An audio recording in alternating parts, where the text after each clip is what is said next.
Welcome to the Venus and Mars Show, and we are happy to have you here with us. I'm Peter, or Mars. And I'm Ann, Venus. In this segment, we will be talking about manners, and where have they seemingly gone? We also have Chris as our guest, and he will be telling us about his journey in acting throughout the Boston area and beyond. And we wrap up with a special community acknowledgement. So, manners. Was it something more that existed in the past than it is today? In other words, were more people saying things like, I'm sorry, excuse me, or is it something of our imagination? Now, I'm not talking about table settings and etiquette. I'm talking about people interacting in society, whether it be strangers or whether they be family or even acquaintances. What do you think? Well, I try to remember the last time I heard any of those. Well, it definitely seems to be the exception rather than the rule now. It does, but also the meanings behind them, I don't think they mean the same. Are you saying that they're presented sort of or said with a phoniness or not even caring? Absolutely. Yeah. Someone will throw out an I'm sorry, but there's no correction of the action, if you will, to make sure that that happens. Well, there's a lot we can say on this subject. I mean, we can go anywhere we want on this, but let me give you a real life example. What happened to me a week ago. I was in the local supermarket, and I was, pushing my carriage, and I had a regular sized carriage, and I went down an aisle, and I noticed there was a lady coming down the aisle with her small son. And since she was already, almost out of the aisle, about 10 feet left, and there was a post in the middle, so we couldn't pass each other, I backed my carriage out, smiled, and she pushed her little carriage, never looked at me, never said thank you. But the thing that bothered me the most about that was she lost a moment or an opportunity to teach her son the proper thing to do when somebody does something for you. I mean, it's not a lot to ask, is it? Today's society, it just might be. Well, it does seem to be the exception, like I said, rather than the rule. You not only talk about those situations in person, what about on social media? Even the thank yous, the excuse me's, even down to the spelling. You just put the letter R. They don't even know how to spell. Facebook actually is a whole nother animal, because it's not only people are not saying thank you, but they're actually threatening people and making all sorts of extremely ugly remarks, disparaging, slander, whatever you want to call it. That's a whole nother arena, and that's something that we can get into a whole nother conversation. Absolutely. The same thing with cars. There is implied manners. It's called owed duty of care. If anybody remembers from their driver's ed, owed duty of care means you're supposed to drive on the right side of the road, not because you're being a nice guy, but you're supposed to. I've seen examples of people driving down the middle of the road. They have the yellow line. I guess the reason for that is the road is crested, and they don't want it to upset their tire balance or whatever that is. But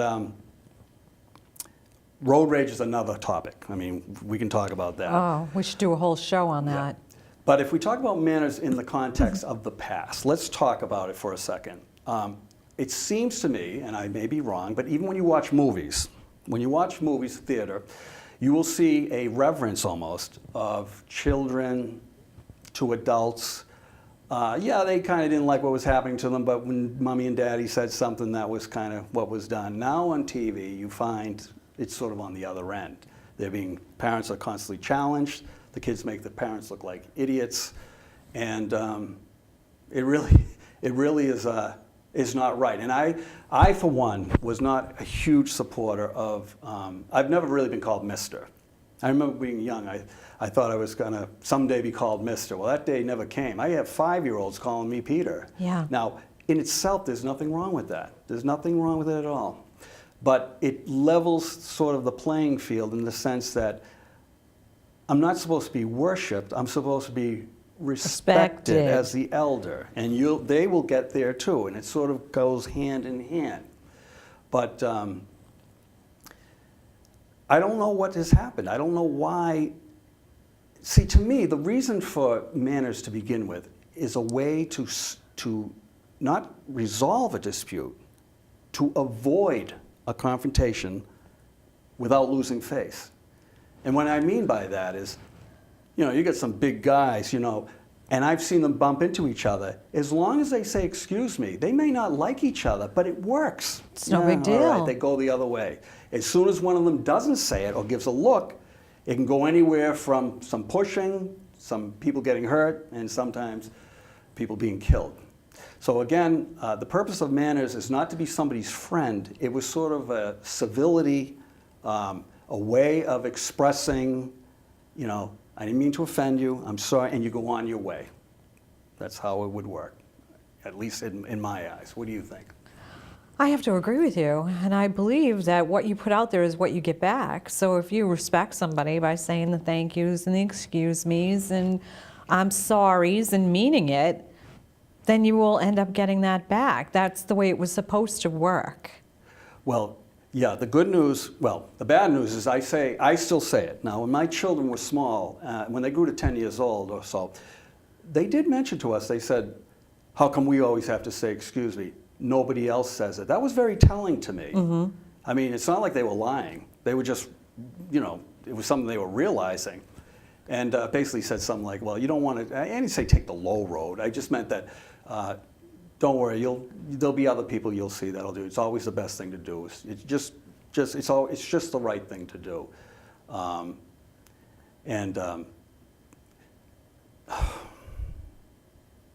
This generation too. I mean, back when we were younger, Peter, we went to high school together. In our age group, you're making me lose it too. I'm like, yeah, no, I mean, well, it's not hard to do. That's what's amazing about it. Now, this is what I wanted to get to. I knew I lost my train of thought there for a second. I've had some actually very interesting conversations that started off with an excuse me, I'm sorry. And when you get a warm response, oh, no, no, no, or something like I've had with like an elderly lady I've had some actually fun, genuine, warm, but not phony conversations, but high level. We're not getting into each other's personal lives. And you go away feeling kind of good sometimes instead of, you know, I know we all walk around, we have problems, all that. I mean, I know I have my share. But by venting and showing others not only you're sorry, but a little smile is a way to connect with people that you most likely will never see again, but it's still a good, why leave a bad impression? Why not leave a good one with them? I just feel like society's reversed now. The inmates are running the asylum because they don't respect, as you said earlier, the elders, which means their parents, adults, law enforcement, any of that. Well, do you agree that, I mean, not agree, when I say this, I hold the media and TV a large to blame for a lot of this. I do, I have to agree with that. It's like, there's always the wisecracking kid. But I also sort of put a little bit of blame on the generation before them, because that generation decided, for whatever reason, all of them, it seems like, that they're going to allow this to go on, you know, with, you have DCF now in, if you spank your kid, if you do this, if you do that. So they just kind of allow that behavior, and that's the way they let them talk to them at home. When my kids talk to me in a way at home that's disrespectful, I say, would you treat your friends like that? Then don't ever think you can treat me like that. I wish they would all learn, because, again, I know I've said this already 2 or 3 times in this conversation, but I really think that it is something that was more prevalent in the past because it was taught and shown by example. There was a lot more. It's almost as if there's there's a lot to do with attitude today. It's actually, you know, people talk, you gotta have the right attitude, you gotta be tough and all that. It's all about me, you know. But when it's all about me, there's no room left for anybody else. Because it's selfish. And you've got all this selfishness. They did some sort of study since, I think it was since 1960, and they used computers to analyze all sorts of media, books, transcripts, all sorts, I mean, I don't know, billions of lines of information. And they noticed a decline in a lot of words: community, sacrifice, words, togetherness, we. The words that were becoming more prevalent was, you know, not me, but it was pointing to more about the self. Okay. you know. So That's very interesting. yeah, I mean, I don't have the fact statistic, but I know it's something since 1960.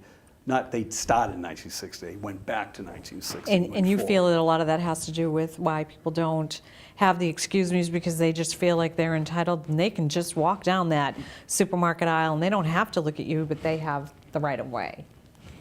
Well, the sad thing is that I don't think a lot of them actually really think of it at all. Like they're not. It's something they shouldn't even have to say. It's not like ever been taught to them. Yeah, it's very sad. I know I have to contain myself sometimes. In other words, you know, there are some that, you know, you almost get a look of disdain or condescension from someone. You hold open the door, and not only do they not look at you, they just walk through as if, you know, so you almost feel like, you know, look, I'm not a doorman, you know. And I've said that a few times. What do you think, I'm a doorman? You know. Trying to get your point across. But that can lead into, you know, oftentimes people who do things that we don't want think they've done nothing wrong. Well, I guess that's all we can say. I mean, we can go on and on with this subject, but... yeah, there's just no resolution to that one. Sorry, Peter. all right, manners. Can't live with them, can't live without them. Okay, now that was... Weren't we just talking about this sort of thing? What? What? Okay, when we come back, we'll hear from Chris Mikael and his acting experiences. You better stay with him. Yeah, you better. Welcome back. Today we have Chris Mikael joining us. How are you, Chris? Good, very good. How are Glad you? to have you here Happy on New our Year. show. Thank Same you. to you. Thank you. Now we're going to talk about your acting career a little bit Okay. and how you ended up coming into acting. I know in the past you've had a lot of different things that you've done professionally. Yeah. So let's start with, you've been a firefighter. Yeah, I was a firefighter EMT and worked for Mass State Fire Academy in Stowe as a support instructor, and then went to 9/11, helped out, and so I was a firefighter for Was a while. that a very somber experience for you? It was, you know, what you see is not what nearly is what when you were there, but I mean, everybody was there. I mean, if everybody had a chance to be there, they would be there. So I was agree very with grateful that. to I help bet. out as much as possible. Yeah. Now, your mother was in some form of the arts, was she? My mother was, I say, the artsy-fartsy one of the group in the family. She danced in the ballet in France, and she was a novelist. She used to write a lot of books. So that's where I get kind of my quirkiness, you know, a goober type of attitude and, you know, dorky type of sense, you know, and when it comes to entertainment and acting and stuff, that's where I get it from, yeah. I'm not the reading one here. Mars does all the reading. Reading? Yeah. You like your books. Well, yeah, it's not on me, but yes, I've already finished 2 books this year. What is it? Wow. January 5th? Okay. Wow. I've already Okay. read 2 books, yeah. Wow. Now, your book, what is it about? Well, I was very lucky. I had a knee injury and I had some time on my hands in college, and so I started writing. And, you know, my mother had said to me, why don't you start, you know, really writing? I go, what? That's absurd. I mean, I always copied the back of a book report in school. I never cared about writing. So, yeah, so it just came natural. And before, you know, I knew it, it was 100 pages, then 3, then 4, then 5, and then condensing it down to 2 and cutting and editing.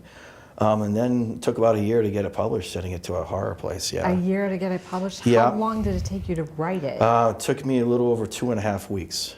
Chris, that's unheard of. Do you know Well, what people spend time, Yeah, how that long seems they do? really kind of fast. But you know what? I did it backwards. I didn't do it technically wise.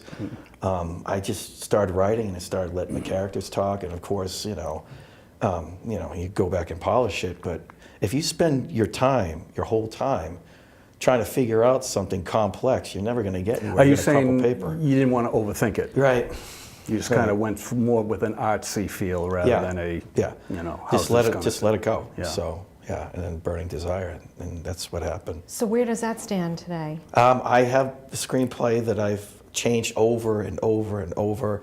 I have a very talented guy I know. He's a master degree in film writing, and he helped me out and tweaked it a little bit. Especially, things are always changing in the business all the time. So it's ready to go. So I just got to shop around. So Shop around for producers. a producer that will take horror for what it is. Yeah. Well, there's a few of them that are out there, so I'm sure they'll want to see it. Absolutely, but every time, in Boston, I've been really lucky in Boston. We've had a lot of films, so every time I would go to sit down and try to figure something out, I'd get called for something else, and I'm very grateful for that. Yeah. And before we touch on your film experience, I do want to mention, because a couple of seconds ago you had said my knee, you had an injury, so that stopped you from doing football? Yeah, I had a bad ACL, a knee injury, where I had a chance to try out with the Chargers, San Diego Chargers out in San Diego. Wow. Really? Yeah, Wow. and it didn't work out, so I decided to come back east and play semi-pro, the Ocean State Buccaneers in Rhode Island, try to get some film on myself to try to get back. Yeah. And, it just didn't work out. How did you feel coming to terms with you knew that it probably isn't going to happen? It sucked. What was it It like was to hard. accept that? I hate to say that, but it was hard, Yeah. especially at my age. It was hard. But you know what? I always had a love for films, and I always had a love for going in movie theaters and saying I could do this and that. And I always knew that I wanted to do that. I just didn't know how to, because at that time, Boston, you were lucky if you had one movie a year. You'd have to go to Connecticut or New York. So that brings me to the next question. You Yeah. say, I saw and I knew I could do this or that. What was this or that you're talking about? I think I could do that, and then when I had the opportunity came up, School Ties was the first movie. I walked onto the set and I just went off from there, and I was there for about a month and a half. And then I met a lady, she ran the Rose Agency at the time, and she signed me, and then after that, you just keep going. Wow. Yeah. Now you had a yeah. mentor too. Yes, Rex Traylor was my acting coach. No, we all know Yeah, Rex. Rex. No I guess. and love. Yeah. He would take me to Boston, and he would take me on these little film excursions, and some was legal and illegal. And Now don't tell me you patted his horse, because I'll be so jealous. yeah, well, no, I didn't see the horse, but Okay. but at the town we lived in, Sudbury, I would pass by it as a kid. Yeah. St. Rex was something else. Now, when you first started in films, it was more of acting, and now you've kind of progressed on, and now you do stunt work. Yeah, I went to stunt school out in Seattle, Washington. Really? And Wow. I decided to do it because I try to make myself more valuable. And I've always tried to keep myself in shape. Habits from football. And so I wanted to do it ever since I was 5 years old. So How much time did you have to invest? Going to Seattle, you're going across the country. It wasn't for a weekend, I imagine. It was for 3 weeks. Yeah. It was grueling. 8 hours a day of choreographing fighting, from martial arts to Western type of style fighting, getting burnt, set Does this on fire. include falling off Jesus. a building or some sort of falling apparatus? about 50, 55 feet Oh my up. God. Couple, Yeah. 5 stories into a bag, doing different moves. Will they insure you? Well, you got to have insurance. Yeah. I don't think You I'm gotta going to be make- trying stunt work Yeah. anytime soon. I mean, I'm afraid of I heights. know, you can keep the matches away from me too. Yeah, right. We did the car stuff. We did a lot of the car stunts. Mostly, the fighting and rolling down the stairs a lot, going through fight scenes and sequences. And your knee through all of that? I bandaged it up. I didn't care. I have to ask this. I just didn't think about it. You must have gotten hurt. No. I mean, No. bruises even? I actually pulled my hamstring, and I just taped it up, and that was it. But that was just a fluke thing, and I just went through the whole thing. But that's the equivalent to a hangnail on me. It sounds like you're making it just so light of it. Well, you have to, because I was like competing with 20 and 30-year-olds, and at the end they were taking breaks and they were bowing out, and I was very lucky. You had to get yourself ready for it, prepared. Yeah, it's tough. Yeah. Now, do you do that on the set all day? You might be something. The director might have you go, okay, let's go, do it again, and you got to be prepared for that. And then there's sometimes where you just take a punch or whatever the stunt is, and you're done. Or you wait all day, and So it's a crapshoot. Have you seen anybody other than you, get hurt really bad on the set? From stunt work I'm talking about. No, I've heard of it, but I've never seen it. And if I saw it, I'd probably think firefighter and try to go help. That's the way I am. But no, I've never seen it. When I see those guys lit on fire, completely. Oh, yeah, engulfed. I don't know how they have the patience. Like, you are going to put me out, right? I mean, somebody. Oh yeah. No. I mean, everything's good. They're all prepared. Everything's all calculated. It's all planned out. It's all done. And there's a lot of secrets behind it too with the Hollywood there is, screen. of course. Yeah, there is. Yeah. It's safer than. With computer graphics, do they actually light anybody on fire anymore, or do they simulate the fire? There's a lot of CG. You're walking around and there's a city right next to you, and you don't even know it's a green screen, and they can pretty much do what they want to do. For special effects, but. Old-fashioned wise, the way they've always done it, what I did it at the Academy, you are lit on fire, yeah. Better you than me. It didn't thank you for doing what you do, because I wouldn't do it. Now, what about stunt women? I mean, there must be them too. They have to have a lot of them are gymnasts. A lot of the stunt people are gymnasts, and great shape. They can withstand anything. But I mean, they can go through the pain if they pull anything or hurt themselves.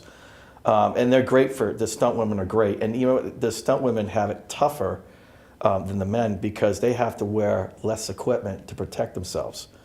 We can have our elbow pads and knee pads and try to it kind of goes in with the physique, is what you're saying. Right, kind of and we can tailor it in. Yeah. But for a woman, you can't do it, or for a girl, you can't do it. It would be because of what they wear. So actually, they have it tougher than us. So actually, they're tougher. Yeah. Thank you. Again. They are. Venus. They are. Seems like I'm always being trumped here. Kudos to Venus. Trumped. Yeah. Venus won, Mars zip. Speaking of the green screen. Yeah. So we had a lot of work down here recently. Yes. And the Weymouth Naval Air Base was turned over into a big set. Worked with some big people down there. Let's talk a minute about who you've worked with that has been, A-list actresses, actors. Well, I started out, believe it or not, with Ben Affleck and Matt Damon and Brandon Fraser and Crystal O'Donnell and School Ties. And then I've just got done working with John Goodman in Patriots Day. I had some lines, and to meet Mark Wahlberg. Adam Sandler's crew has been down. Larry David's crew's been down. Everyone that's come through it, just the list goes on. John Travolta. And they've all been really good. Yeah. Yeah. American Hustle, Christian Bale. I'm going to mention my favorite clip of you, though, with Sandra Bullock. Oh my God, that's right, Sandra Bullock. That was the most. I learned a lot from that day. Yeah, she is a great person. Now, if people want to follow you and see some of those clips, where can they find you? Sometimes I'll put it up on my Facebook. And it's under Christopher Michael. Anything on YouTube? Not really. I'm not really savvy about stuff like that yet. And I have to be in this world, so it's pretty easy. If I can do it, believe me. I know. I usually have somebody that's a good friend that just does it in 2 seconds. Yeah. Well, Chris, we really look forward to seeing you in some more work, and congratulations on the work you've done. I'm so happy you made it to the red carpet. You were with everybody for Patriots Day. Very grateful, very lucky. And we'll see you again in some other opportunities. Very well-rounded, I may say. I'm trying, and it's not easy. You got to keep going at it, and you can't give up. You're going to have people that are going to tell you to give up, and just why don't you just go do this and forget about it? You're in Boston. Why don't you just go to LA or Atlanta? And they'll go, yeah, of course. That's that you are going to do that if you do, but don't give up. Don't ever give up on anything. Thank you so much for joining us. And if you want to follow Chris, you can do so on Facebook by Christopher Michael. That's Mikael. Just remember, ladies, Mikael for the second name. Thank you. Thank you. You're welcome. Thank you. Well, now that was very interesting, and I hope that some of you out there might be inspired to follow Chris's lead. And now, we would like to close out our show with an appreciation of something very positive from our community. Ann? Tonight, we present the Plymouth Police Motorcycle Unit. The Plymouth Police Motorcycle Unit generally consists of several officers who share two Harley-Davidson Police Electra Glides. All motor officers must complete a grueling 40-hour training class before being assigned to this unit. Plymouth Police Motors have two primary functions, traffic safety and community relations. Plymouth Police Motors have the ability to monitor traffic in areas that regular police cruisers typically have not been able to reach. Police motorcycles are also excellent for public relations. These motorcycle units are requested regularly to schools and special events such as parades, charity motorcycle runs, road races, and are also regularly called upon to participate in motorcades, funerals, and other ceremonial duties as far away as Washington, D.C. Plymouth Motorcycle Unit's ability to maneuver through heavy traffic allows them to respond to incidents much faster than a traditional police cruiser. Due to the mobility and efficiency of the motor unit, they are able to respond to medical calls in the first few critical minutes.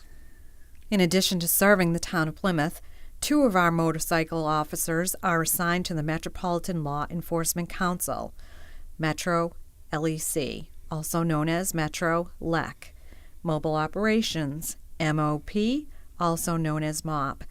This unit consists of roughly 60 motor officers from eastern Massachusetts. Metro LEC MOP has had the honor of escorting fallen officers and fallen soldiers to their final resting place. Metro LEC MOP is also trained in crowd control and responded to the Boston Marathon bombing. Each year since the bombing, they have been requested to assist.